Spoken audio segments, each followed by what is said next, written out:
So I'm here at Adobo Studios in South London with the wonderful Rosemary Quaye. We're here to talk about her new single. She's a fantastic saxophonist, and her new single, Crazy For You, is currently in the club charts. It's number 14, I believe, at the moment. That's correct.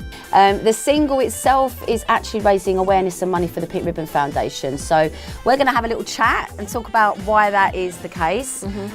So Rosemary, first of all, tell us a little bit about the single Crazy For You. It's a really upbeat dance track, and I was like totally chuffed to, have the opportunity to put this track out with my management company, Adobo Studios in London. And really, because I was diagnosed with breast cancer last year, and I just thought really it's about time that there's more awareness for breast cancer, early stage breast cancer, and the importance of screening. So really, once the track was out, we thought it'd be a good idea to give a percentage of sales to the Pink Ribbon Foundation to raise awareness for breast cancer. Which is getting it among a slightly different audience as well. When you look at the track being in the club charts, it's saxophone. I mean, anyone that hasn't heard you is in for a real treat when they download the single, and all the links will be at the end as well, so you can obviously listen to it in full. And so they're in for a real treat because you are extremely talented. And obviously with the Pink Ribbon Foundation's association with the single, it's a different audience, I guess, that we're going to get in front of as well, isn't it? Well, this is it. I want to reach out to, women, men, and anyone really, not just like, the fact that it's just a dance track, but a dance track with a message, about my journey and, the breast cancer really, which came to me as a shock. So so if you just explain to people that obviously don't know about the journey that you've been on, how did the screening invitation actually take place? Because obviously it was a slightly younger age than what is the norm, really. Yes, I mean the normal age is 50 to 70, but they were doing a pilot scheme where they were introducing, inviting women of much younger, sort of 35, 40 upwards, to go for the screening. So, but like I say, I just looked at the letter and thought, I'm not going to bother because I didn't have any symptoms. I've got no lumps, nothing. So I thought to myself, I don't know. And then it sort of was at the back of my mind, and I thought, well, actually, I cancelled it twice. I'm gonna go for the third time, because they said to me, we can make you a third appointment, but obviously if you cancel it again, you'll come off the programme. Right. And I didn't want to come off the programme because it kind of thought, maybe I should just, go and have a check. And my God, I'm glad that I did.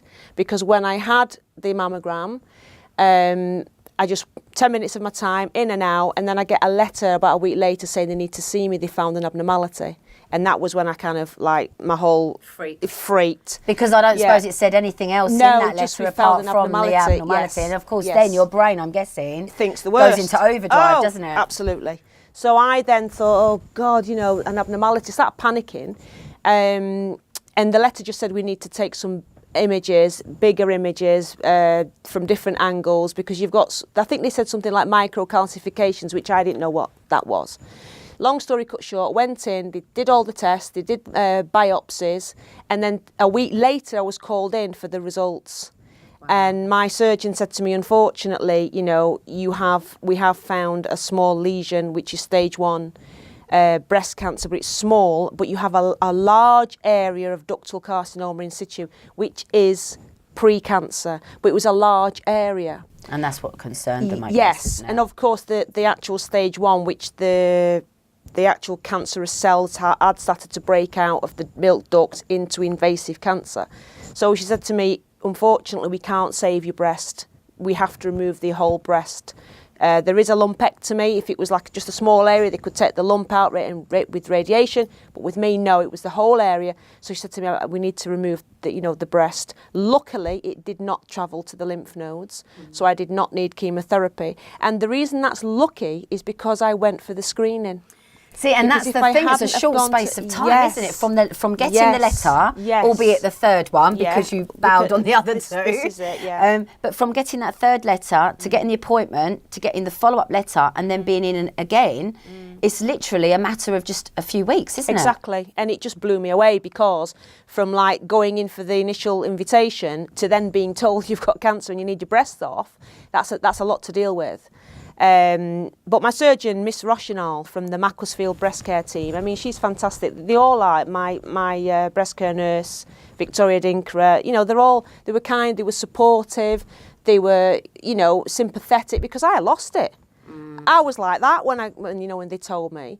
But I mean, at the end of the day, I had the surgery, I had the breast removed. I'm now on a drug called tamoxifen, which is to prevent a recurrence of cancer for 5 years. Now, I also decided I wanted the other breast off for 2 reasons. One, I was panicking that I could develop it on that side. And did they say that there was a possibility? They said there's a slightly increased risk. And the other reason was for symmetry, because I decided I did not want reconstruction on this side. I just didn't want to put myself through all that additional surgery. And the research I've done has shown to me that not every woman who has reconstruction, is successful. And also a lot of women can't have it because the radiation will damage the skin. So although I didn't have radiation, I just thought, well, I'd rather be flat. I'm happy being flat. I love doing weightlifting, and my breasts would get in the way. So, I mean, laughing aside, obviously I wish I'd not had the cancer, but I've had it and I've dealt with it. And so my surgeon, like I say, she's very sympathetic, and I think because she's female, maybe she was a little bit more understanding, because I know that some women have had issues to have the second breast off unless there's an actual cancer there. As in the surgeons don't really want to do the procedure. They will say, oh, you might change your mind, or we can't remove a healthy breast just like that. But my surgeon, like I say, she was Miss Roshanov, very, supportive and understanding. And I said, so I'm very unhappy with having one breast. So she said, okay, I will remove it for you. I mean, it wasn't straight away, it was 3 months later. So there was still that cooling off period and time to think about it. Yeah, she wanted me to be sure. But I think, rather than having no breast, I think what worries me is of the recurrence, like the risk of it coming back. That's what worries me more than anything. And do you still have that worry even though now you've had yes, the double it's at the back of my mind. Yeah. But luckily I've got a friend called Joe Cabiamella, who is a fantastic surgeon in a different area. He's not breast, but he's a cancer specialist. And, I would ring him. He would actually he'd say to me, ring me tonight or call me tomorrow. And he would take time to explain to me that, my chances of recurrence are low. And I said, oh, well, what if I've got cancer somewhere else and it's jumped to the breast? And he said, no, it doesn't work that way. So he actually kept me from going quite mental. Kept you sane. Yes, because, you're on Google, and I'd be saying, oh, Joe, I've read this on Google. And he said, no. Worst thing you can do. Yes. Yeah, so to be honest, I've had a lot of support from various groups. One in particular is flatfriends.org, and they've also got a Flat Friends Facebook group. Because all the women there are flat. They've had either one mastectomy and have just one breast, or they've had double mastectomies together or separately like I have. And there's one lady called Helen Bradley who she had her surgeries at the same time as me. Okay. And then she had the first breast done, and then she was waiting to get approval from her surgeon for the second breast at the same time that I was. So we were both talking to each other, oh, what have they said? Have you got a date yet? And then we both had literally the appointments within a week of each other. So when we had the second breast removed, we were comparing notes and so she was a big support to me, and I hope I have been for her as well. And also another friend of mine she's called Anna Vaughan. She had breast cancer 20 years ago. Right. So with my anxiety of recurrence, she said to me, look, I've had mastectomies, I've had breast cancer, and it's never come back. And the advances now, Exactly. when you look 20 years ago Exactly. to present day, I mean, we've got more cases of breast cancer because Yes. people are Yes. more aware, Yeah. they're self-checking, Yeah. and in a lot of cases it's getting caught a lot Well, earlier, which helps. This is the whole point, Yeah. because I think if I hadn't gone for my invitation, this pilot scheme that they were running, if I hadn't have gone for that, I wouldn't have known that I was actually walking around with breast cancer, albeit early stage. Did they say how that would have developed if it had been left? Yeah, my surgeon said if you'd have left it, and it would have continued to grow, it would have formed a lump, it would have more than likely gone to the lymph nodes, which means that obviously my prognosis wouldn't have been as good. I'm not saying that if it had gone to lymph nodes, it wouldn't be a good prognosis, because a lot of women, have a very, very good long-term prognosis, even with lymph node involvement. But it just means that my treatment was less invasive. Obviously, the mastectomy is invasive, but I didn't have to have chemotherapy. Sure. I didn't have to have radiation. So all of that was prevented really because of early detection. So are they rolling? Obviously, you took part on the invitation of the early screening, which was a pilot scheme. Absolutely. Now, do you know what the statistics were in terms of how many breast cancers they may have found through that early screening, and whether it's something they're going to now roll with on a permanent basis? Well, I think they are, because my GP said, because obviously I went to my GP after the diagnosis, and he said that there was quite a few women from my local surgery who were taking part in this, and they were diagnosed as well. I think there was 7 or 8 of us just from the Knutsford area. Wow. So that's quite a lot, really. And my breast care nurse actually said to me that because so many lives are being saved because of early screening, it's something that they are going to continue to introduce. They are going to, hopefully lower the screening age anyway, but it's something that they are going to do. The NHS is strapped for cash, and if this was something that wasn't, worthwhile, they wouldn't do it. Well, it's like most procedures as well, isn't it? If you catch something or you treat someone early enough, it's the money you save further down the line, isn't it, as well, on that extra care and treatment that people might have. 100%, because it's about prevention, early detection. And like you say, you had no lumps and nothing at all. Was you pretty good at self-checking? I would self-check, yes. Yeah. I mean, like 4 or 5 years ago, I actually had a lump on the right side, which I panicked. And I was screened, and they said it's just dense breast tissue, even though it felt like a sort of a walnut. It was just dense breast tissue. So, but that was a physical lump, and it was nothing. Whereas this one, there was nothing and it was cancer. Yeah. So you can never be complacent about it. You have to always go for screening checks. Anything that you think is slightly wrong or feels wrong, go for a check. And the whole decision of yours not to have reconstruction, obviously you found a lot of solace and support in the Flat Friends group. It is probably still quite rare, I'm guessing, for women not to necessarily want any form of reconstruction. You're a big advocate, aren't you, for shouting out about the fact that women have a choice to make based on how they feel, not on partners or family or friends, and really having the bravery to do what they feel is right for them. Exactly, because it's my body, and I'm quite happy to be flat. I know it's not for everyone. I mean, there's a couple of women that I've met, through my breast cancer journey who do want reconstruction and say, oh gosh, I need to have, my breast, and that's fine. That is totally fine. But I think everyone is entitled to make that choice for themselves. And it doesn't stop me doing anything. No. It doesn't stop me winning my other half at arm wrestling. It doesn't stop me... That's because there's nothing in the way anymore. Well, exactly. And I can zip up my leather jackets without any problems. Yeah. Jackets must fit They fit a lot better. Now, Oh, absolutely. And, I'm actually... It doesn't change anything, really. The only thing is I've put some of my dresses, like my gig dresses, which had a plunge front, I've put them on eBay because I've changed my wardrobe. So you make your money out of it as well. Well, yes. So I've never been like one for girly dresses, like ultra feminine and pretty shoes. I'm more edgy, and I like to maybe wear more trousers, sweater dresses, jackets. But you have got some very edgy shoes on today, might I say. Nice pair of leopard these are my killer boots. Absolutely. So I'm happy to to wear really what I want in the way I want, and I'm not one for conforming. Well, it's dressing for your new shape, isn't it? Well, yes. And lots of things in life happen where women's bodies change shape after babies and, like you say, with surgery. So it's just getting used to the new shape that you are and making the most of that. And obviously, mentally, you're obviously in a really good place with it. Mentally, I'm totally fine. I mean, my surgeon did say to me, look, if you do decide you want reconstruction in so many years' time, she said, we will do that for you. But she said, I understand, your reasons for not wanting reconstruction, and that's absolutely fine. So I have got the option if I did want, but I don't think I will. I mean, at this moment in time, that's the last thing on my mind. I just flung my bras out.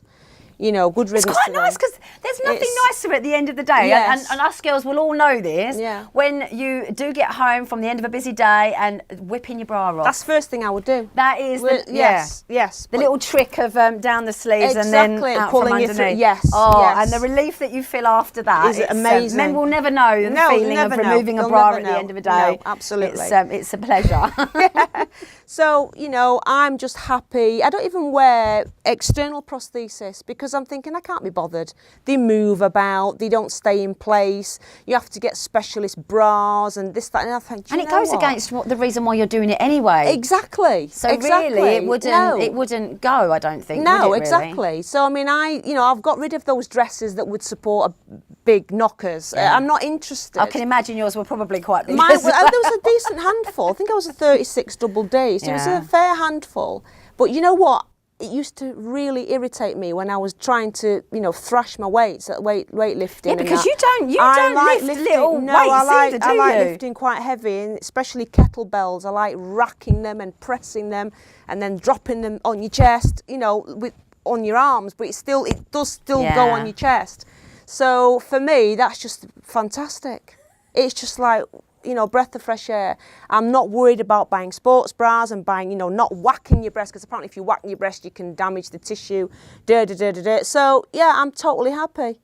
And I want to say to other women, if you don't want tits, then you don't need tits. Yeah. And you're lucky because Peter, obviously, you was with Peter, who's your my other half. I won't say better half because we know who wears the trousers. Who wears the trousers. I wear the pants and the boots. Yeah. 100%. But he was with you, obviously, at the start of this journey. So obviously, he's been very supportive. He's had to become accustomed to your new body shape as well. Yeah. So tell me how Peter's involvement has been crucial. He was fine with it. Absolutely fine with it. In fact, my surgeon asked him as well.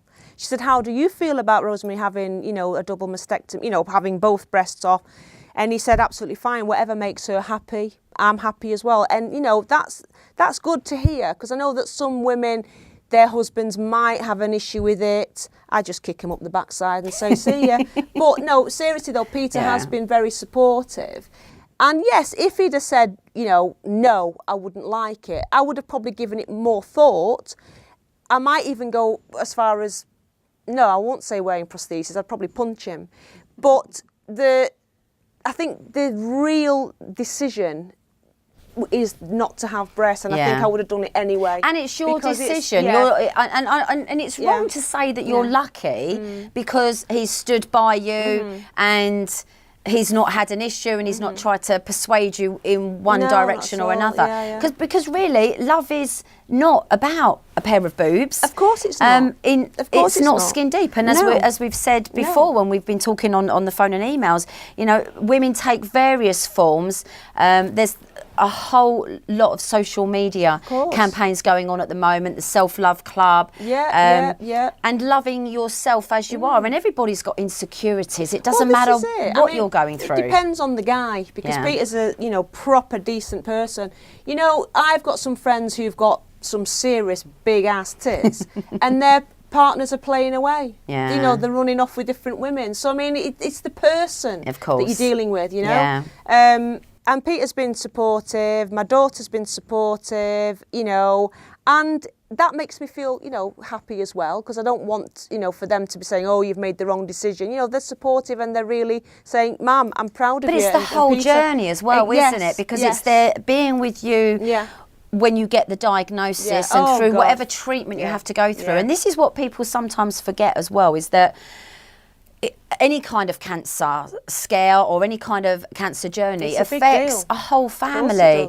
So everyone's involved in that journey with you, and they've got feelings and they might need counselling. And I know that with grants that the Pink Ribbon Foundation give to various charities all over the UK, some of that money is spent on counselling for not just the woman or the man, because men obviously get breast cancer as well. They do. About 350 men a year get breast cancer.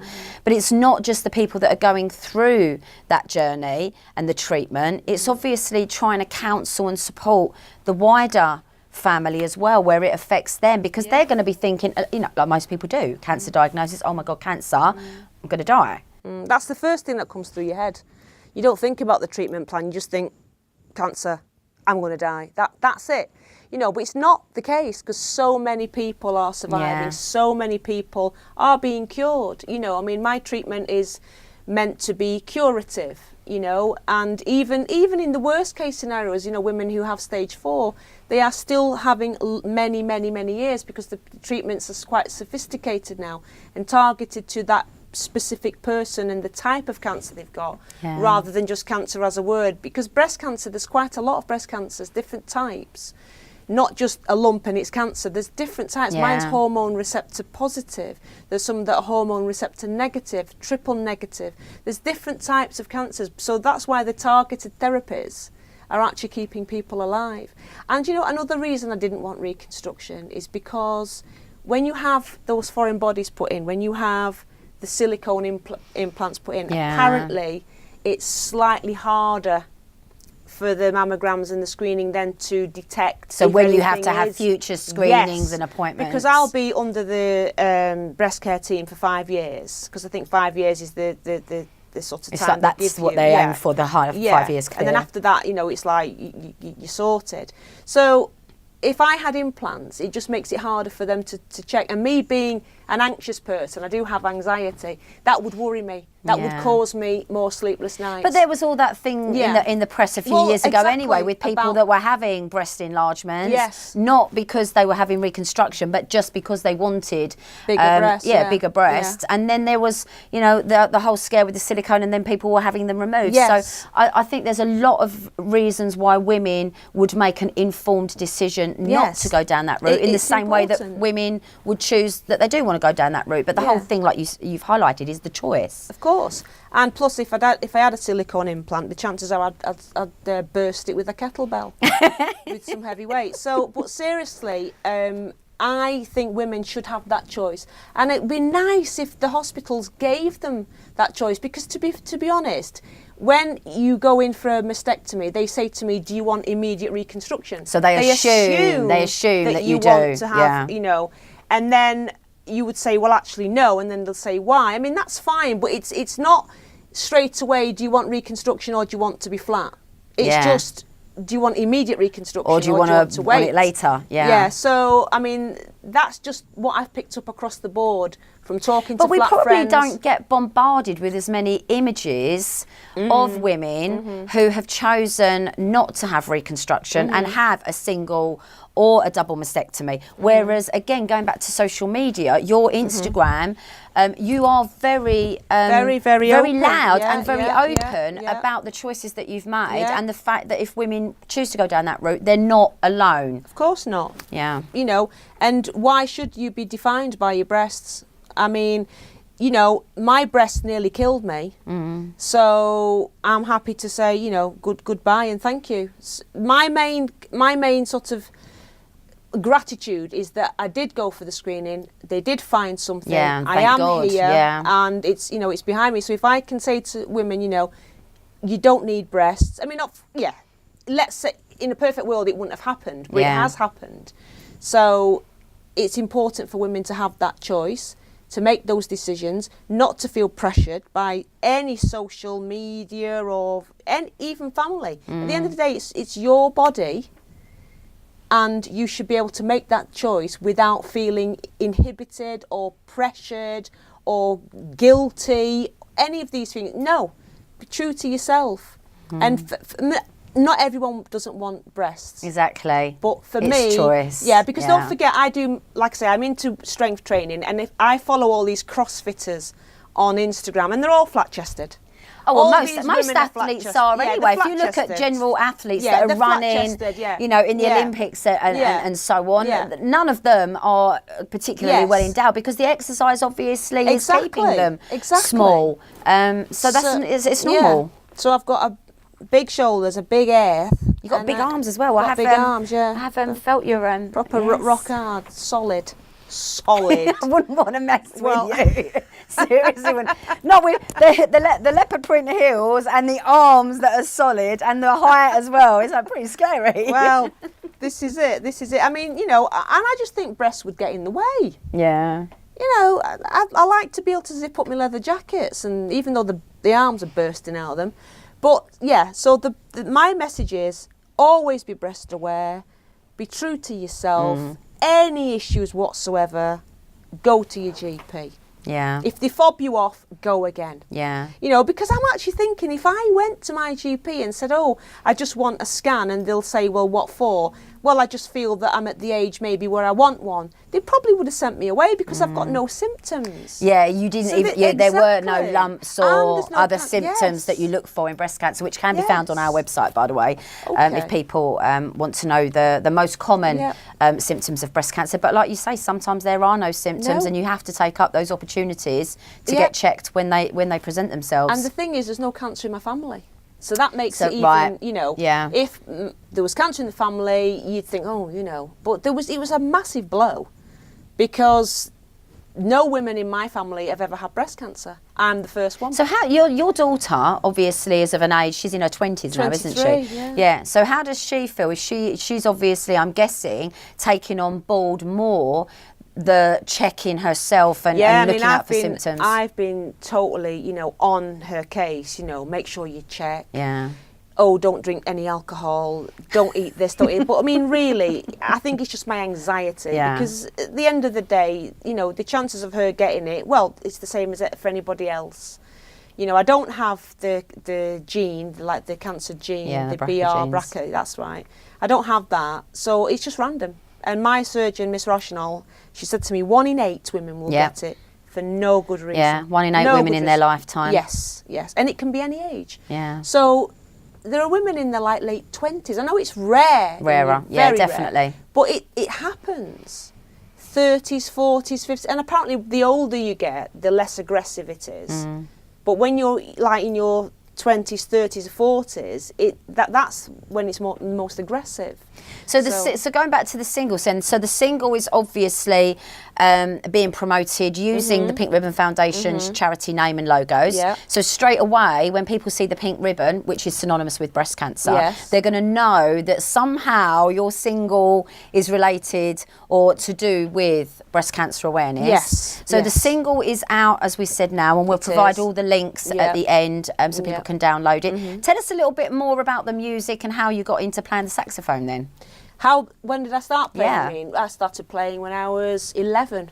And your first saxophone was bought by who? My dad.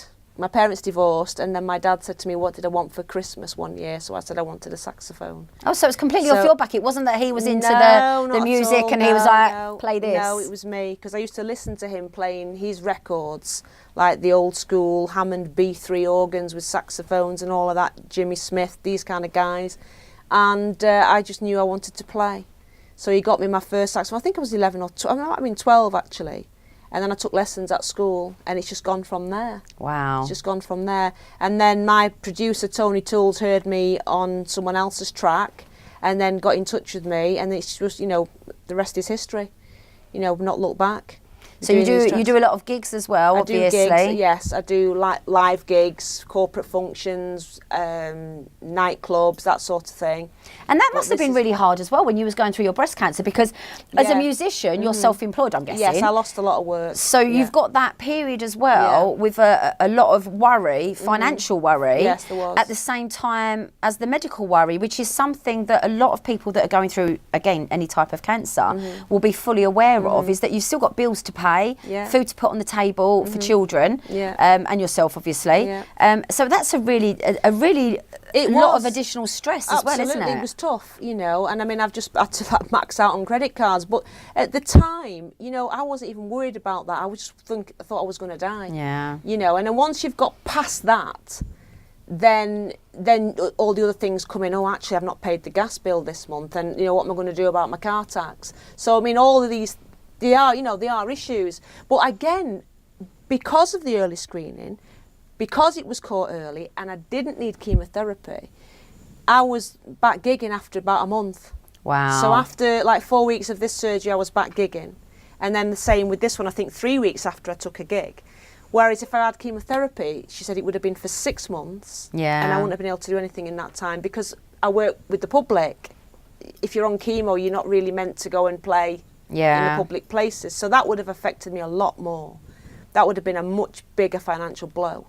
So huge benefits in lots of different areas then, isn't it, really, so for catching it early? So the screening has really thwarted a whole nightmare ahead if I hadn't have gone for the screening, you know, financially, physically, mentally. I'd have lost my hair, you know. I can't imagine that. Oh, God.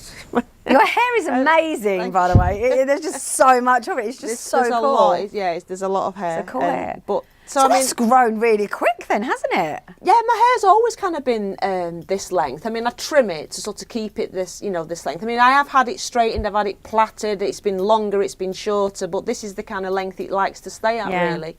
But like I say, thankfully, I've still got it. I've still got my hair. So yeah, the take-home message is, ladies, get screened. Yeah, be aware. Yeah, and if this track that we're doing can help people, then I'm smiling.